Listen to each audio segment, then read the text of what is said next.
नमस्कार, मी श्रद्धा Shirke. Health talk या आपल्या आरोग्यविषयक विशेष कार्यक्रमात तुम्हा सगळ्यांचं मनापासून स्वागत. तुम्ही पाहताय पुढारी न्यूज.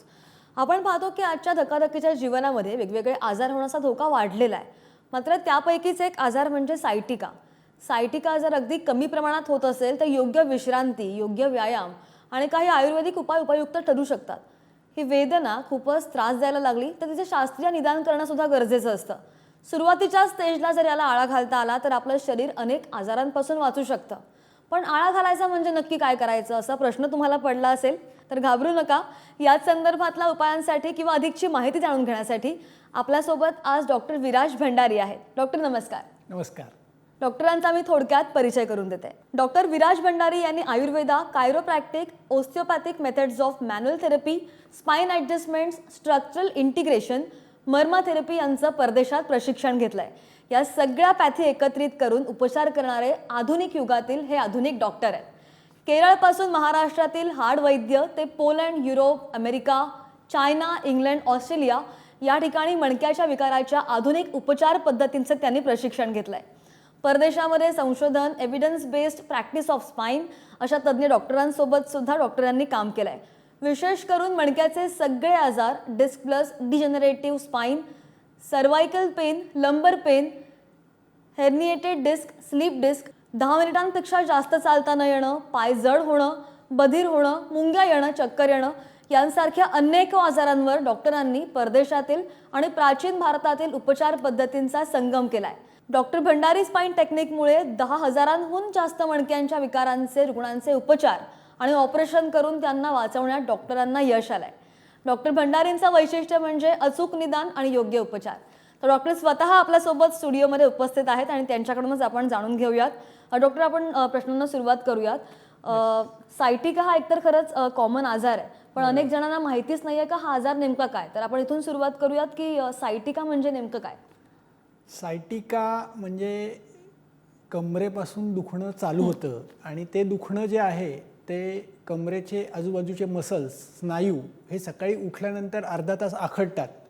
कडक होते कंबर, जड वाटते. पेशंटला सकाळी उठल्यानंतर अर्धा ते 1 तास वेगवेगळ्या प्रकारच्या हालचाली करून उठावं लागतं. त्याचबरोबर ती वेदना जी आहे ती कमरेपासून चालू होऊन ती मांडीचा मागचा भाग, पिंडरीपर्यंत, काफ मसलपर्यंत त्या वेदना असतात. आणि ती सायटिका जी आहे ती म्हणजे काय, तर ती सायटिक नर्व ही कुठेतरी पिंच होते, फॅसेट लॉक होतो. फॅसेट लॉक झाल्यामुळे क्विक सडन ऑफ ॲक्शनमुळे एखादी पटकन मुवमेंट केली, एका सेकंदामध्ये 3 मुवमेंट जर पेशंटने केल्या, एखादी वस्तू पुढे ढकलली, एखादी वस्तू उचलत असताना चुकीचा टॉर्क आणि फोर्स वापरला गेला, त्यामुळे फॅसेट लॉक होतो. आणि तो फॅसेट लॉक झाल्यामुळे ती डिस्क कुठेतरी ॲन्युलस फायबर आणि न्यूक्लियस फायबर, न्यूक्लियस पल्पस जो आहे तो फाटतो आणि तो न्यूक्लियस पल्पस हा ॲन्युलस फायबरमधनं बाहेर येतं आणि ते बाहेर आल्यानंतर सायटिक नर्ववरती पिंच करायला लागतं आणि तिथनं सायटिकाचा उगम होतो.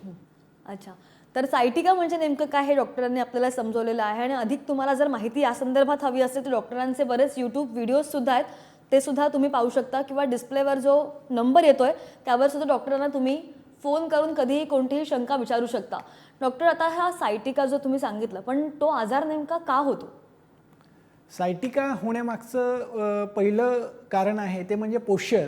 पेशंट कसा उठतोय, कसा बसतोय, कसा झोपतोय हे बघणं खूप गरजेचं आहे. बऱ्याच वेळा आपण चुकीच्या हालचाली करतो आणि त्या चुकीच्या हालचाली करत असताना टॉर्क आणि फोर्स चुकतो आणि तिथनं ॲन्युलस फायबर फाटून न्यूक्लियस पल्पस बाहेर येतो.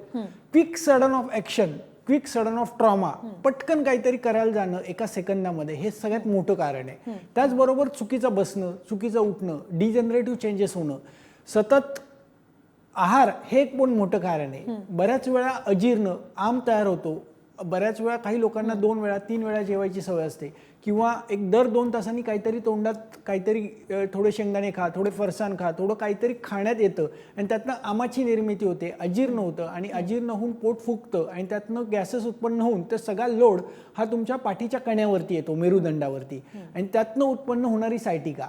त्याचबरोबर काही लोकांना मलावष्टंभ, कॉन्स्टिपेशन, सतत कुंतण्याची सवय असते, जोर लावून संडास करायची सवय असते. त्या जोर लावल्यामुळे बऱ्याच वेळा आजूबाजूचा व्हिसेराचा जो ऑर्गन आहे, इंटेस्टायनल जे ऑर्गन्स आहेत ते कडक होतात आणि त्याचा लोड कमरेवरती येतो.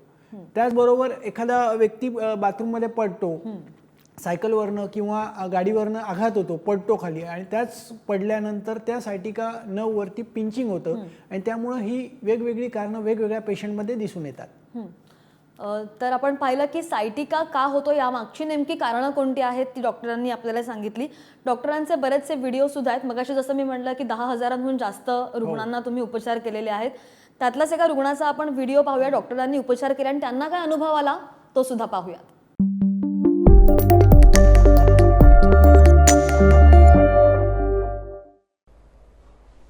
नमस्कार, मी गोपीचंद पडळकर.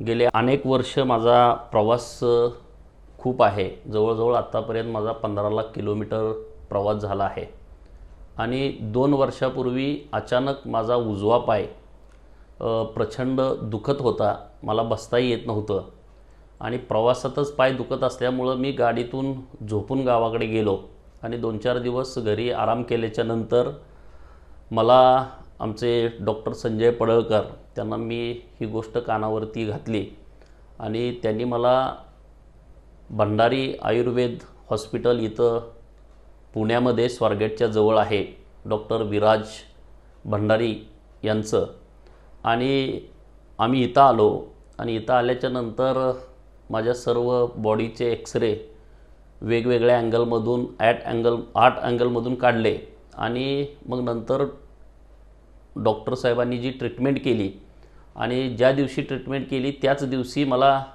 खूप चांगला फरक पडला आणि तिथून मी जवळजवळ 10-12 वेळा मी इकडं ट्रीटमेंटसाठी आलो. यांच्याकडं जी ट्रीटमेंट आहे ती फार वेगळ्या पद्धतीनं आहे. विराज डॉक्टर साहेबांनी त्यांच्या आयुष्यातील जवळजवळ 15-20 वर्ष हे सगळं ज्ञान घेण्यासाठी वेगवेगळ्या देशामध्ये घालवलेले आहेत.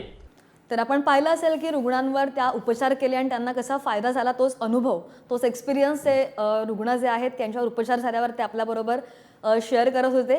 डॉक्टर, तुम्ही सायटिका म्हणजे काय आहेत ते सांगितलं, तो का होतो, त्याचे उपचार सुद्धा आता टप्प्याटप्प्याने तुम्ही मार्गदर्शन करा. पहिली गोष्ट आपण निदान सायटिकाचं बघणं गरजेचं आहे की सायटिका ही का झाली आहे आणि सायटिका सोबत काय काय आहे. बऱ्याच वेळा नुसतं नव पिंच होणं म्हणजे निदान नव्हे. पहिली गोष्ट, पेशंटची नाडी परीक्षा बघितली पाहिजे की नक्की कोणता दोष कोणत्या अवस्थेत आहे. पेशंटचा प्राण, उदान, समान, अपान, व्यान हे आयुर्वेदिक शास्त्रातले जे सिद्धांत आहे त्याप्रमाणे एक आयुर्वेदिक निदान करणं तिथं गरजेचं आहे. त्याचबरोबर पेशंट कसा उभा राहतोय, पेशंट कसा बसतोय, पेशंट कसा चालतोय, पेशंटच्या मुवमेंट कसे आहेत. त्याचबरोबर SLR test, Gillet test, nervoscope test ह्या टेस्ट करून पेशंटचं मसल पॅटर्न कसं आहे, फेशिया पॅटर्न कसा आहे, पेशंट कशा पद्धतीने वागतोय, कशा पद्धतीने उठतोय, कोणकोणते मसल त्याचे कॉन्ट्रॅक्ट झालेत, कोणकोणते मसल हे मोठे झालेत, कोणकोणते फेशियाची लाईन बिघडलेली आहे. बऱ्याच वेळा पेशंट चालताना किंवा उठता बसताना एखादा खांदा वर खाली असतो, कमरेचा भाग उजवीकडे किंवा डावीकडे किंवा पुढे किंवा मागे शिफ्ट झालेला असतो. तर सायटिक पेन होत असताना बऱ्याच वेळा बॉडी स्वतः रिस्पॉन्स करते की सगळे मसल हे कडक होऊन जातात आणि कडक होणं हे नॉर्मल आहे. बऱ्याच वेळा या काळामध्ये पेशंट लोक चोळतात, रगडतात किंवा शेक घेतात वेगवेगळे. त्या शेक घेतल्यामुळे डिस्क बाहेर यायला अजून त्रास वाढतो पेशंटचा. त्याच्यामुळे तिथे मेनली पहिलं डायग्नोज करणं गरजेचं आहे की कोणकोणते मसल हे इम्बॅलन्स आहेत, कोणकोणता फेशिया इम्बॅलन्स आहे, कोणता व्हर्टेब्रल सेगमेंट हा पुढे मागे गेलेला आहे आणि त्या व्हर्टेब्रल सेगमेंटनुसार ट्रीटमेंट ही गरजेची आहे. मी इथे एक नर्वोस्कोप नावाचं मशीन आणलेलं आहे. हे अमेरिकेवरनं आम्ही मशीन मागवलेलं आहे. हे जे मशीन आहे ते पेशंटच्या, रुग्णाच्या पहिल्या मणक्यापासून ते माकडहाडापर्यंत हे लावलं जातं आणि ह्याच्यानुसार कोणतं सेगमेंट, उजवी साईड किंवा डावी साईड, पेशंटची कुठली दुखती आहे, किती दिवसापासून ते इन्फ्लाम आहे, हे सगळं हे मशीन दाखवतं. दिस इज द नर्वोस्कोप.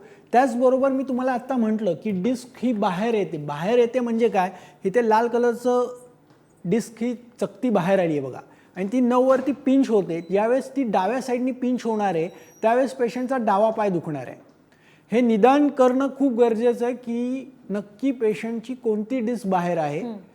ते निदान करण्यासाठी एक्सरे, दुसरा फॅक्टर आहे MRI आणि तिसरं सगळ्यात महत्त्वाचं आहे क्लिनिकल टेस्टिंग. पेशंटचं क्लिनिकल असेस करणं की नक्की कोणता सेगमेंट हा बिघडलेला आहे आणि तो कशामुळे आहे.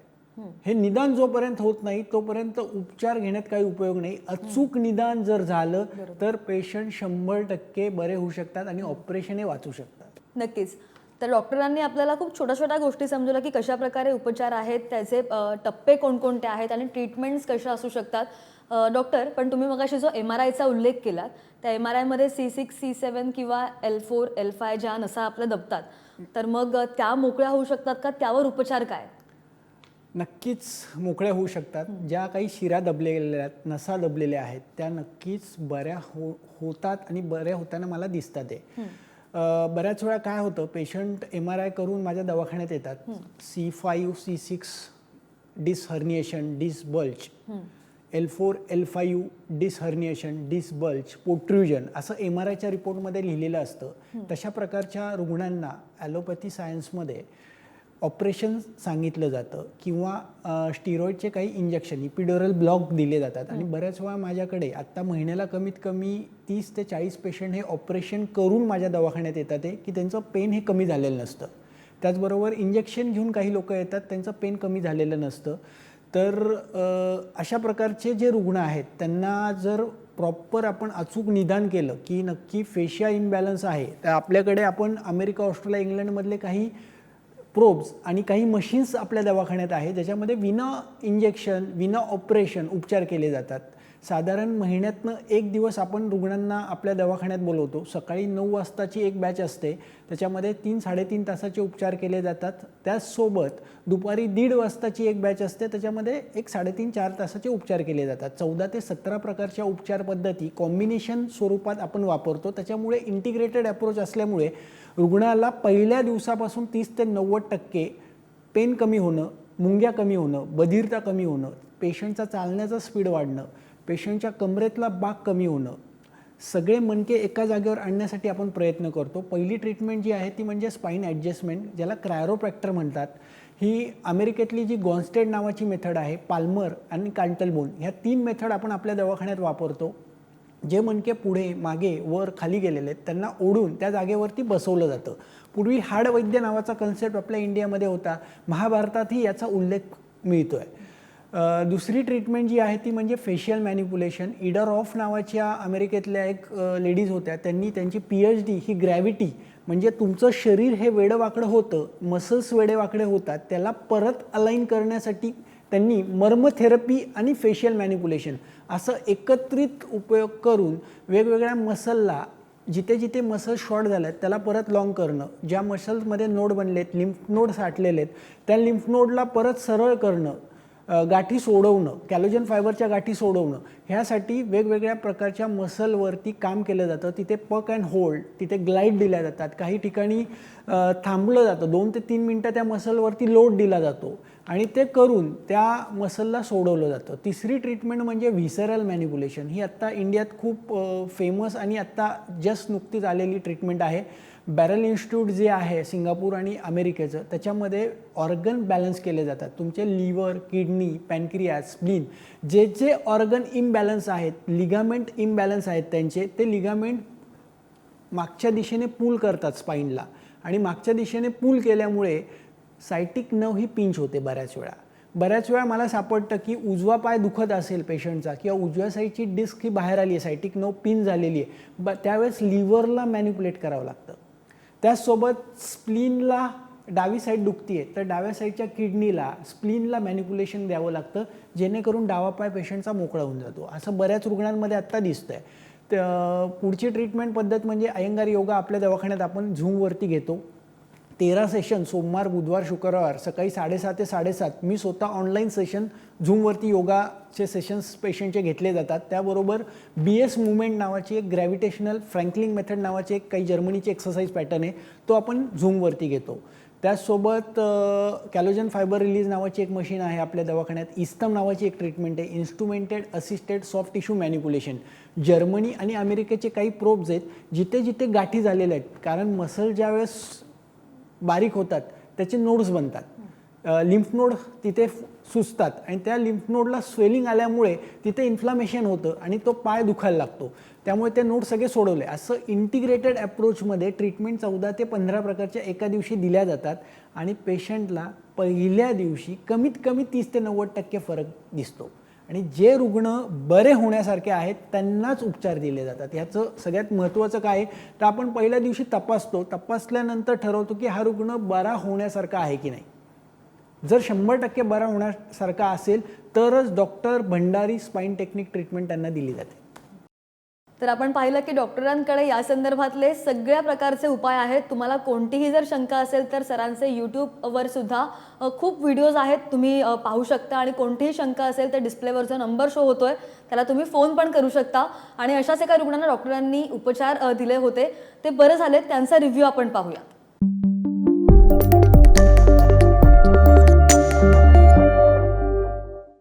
नमस्कार, मी सौ निलिमा कासनगोट्टुवार.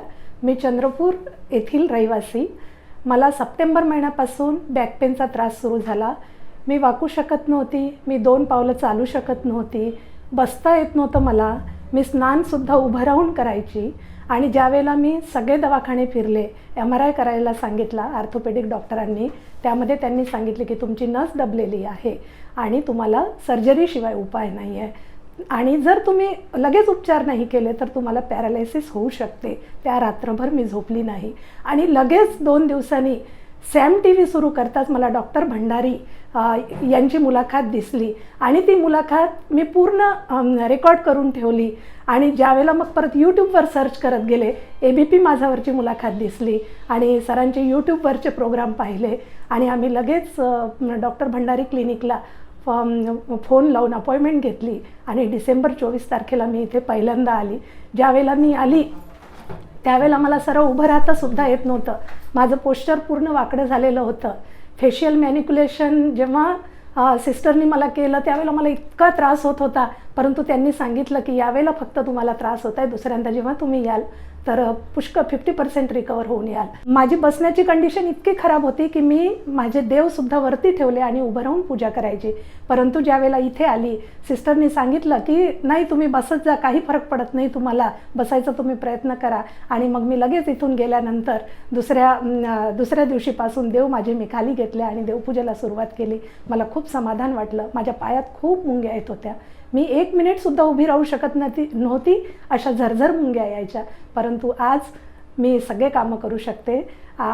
ज्या वेळेला मला त्रास सुरू झाला मी दोन्ही वेळेला स्वयंपाकी नव्हती माझ्याकडे. आणि आज मी अभिमानाने सांगते की मी सगळे घरचे कामं एकटी करते.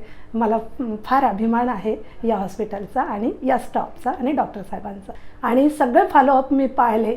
डॉक्टरांसोबत मी योगा केला सकाळचा आणि खानपान आहार विहार सगळं डॉक्टरांच्या फाईलनुसार मी केलेलं आहे. आणि मला जो या उपचार पद्धतीमुळे फायदा झाला तो सगळ्यांना व्हावा. आणि ज्याला कोणाला जर कोणी सर्जरी सजेस्ट करत असेल तर त्यांनी एकदा प्लीज भंडारी क्लिनिकला यावं. या हॉस्पिटलमध्ये आल्यानंतर येथील स्टाफ सर फार मोकळा आहे. आपल्या मनात कुठलीही भीती ठेवत नाही की नाही लगेचच तुम्हाला आता सुरूच करावं लागेल, अशी कुठली जबरदस्ती नसते. समजावून सांगतात आणि मग ते उपचार पद्धतीला सुरुवात करतात. आणि जी आता आधुनिक रोबोटिक पद्धत आलेली आहे त्याच्यामुळे तर फार जास्त रिलॅक्स वाटतं. आणि इतकाही प्रवास करून इथे आल्यानंतर मला जे समाधान मिळतं ते आजच्या ट्रीटमेंटपर्यंत मिळालं नव्हतं. त्यामुळे सर्वांना विनंती आहे की मला जो आनंद मिळाला तो तुम्हालाही मिळेल. कृपया एकदा यांच्या क्लिनिकला भेट द्या. तर आपण पाहिलं की त्या रुग्णांच्या शिरा पण मोकळ्या झाल्या आणि गादी पण आतमध्ये गेली आहे. डॉक्टर, पण मांड्या दुखणं किंवा कंबर दुखणं हे सुद्धा होतं, पोटरी गळून जाणं किंवा 2 मिनिटांपेक्षा जास्त न चालता येणं, उभं राहताना येणं, त्यावर सुद्धा काही उपचार आहेत का आपल्याकडे? नक्कीच उपचार आहेत. डॉक्टर भंडारी स्पाईन टेक्निक ही जी मेथड आहे ती आम्ही गेली 12 वर्ष असंख्य रुग्णांवरती ती मेथड वापरलेली आहे. आणि ती मेथड जी आहे ती प्रूव्हन आहे. सायंटिफिक एव्हिडन्स अप्रोच आहे.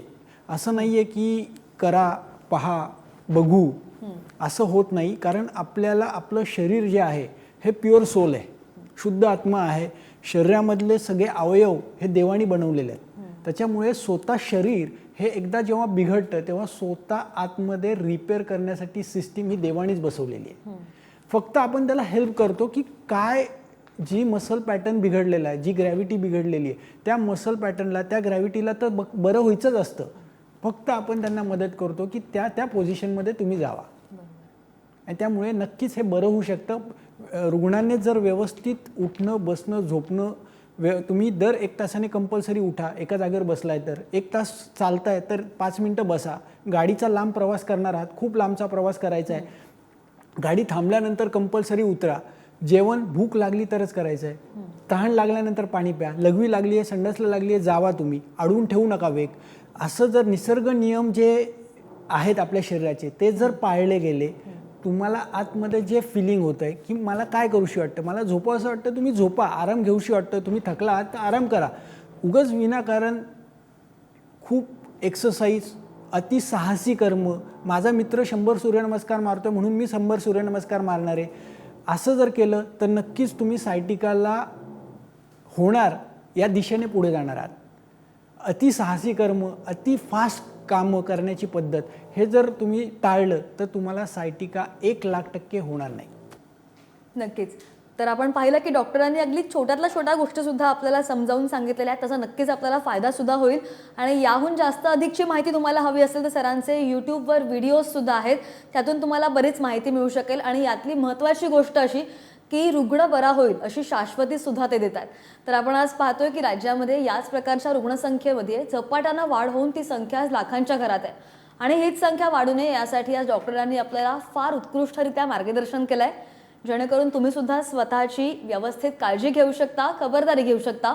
डॉक्टर, इथे तुम्ही आलात आणि आमच्या प्रेक्षकांना खूप छान असं मार्गदर्शन केलं, त्याबद्दल तुमचे धन्यवाद. धन्यवाद. आणि हेल्थ टॉक या आपल्या विशेष कार्यक्रमात वेळ झाली इथेच थांबायची. पाहत रहा पुढारी न्यूज.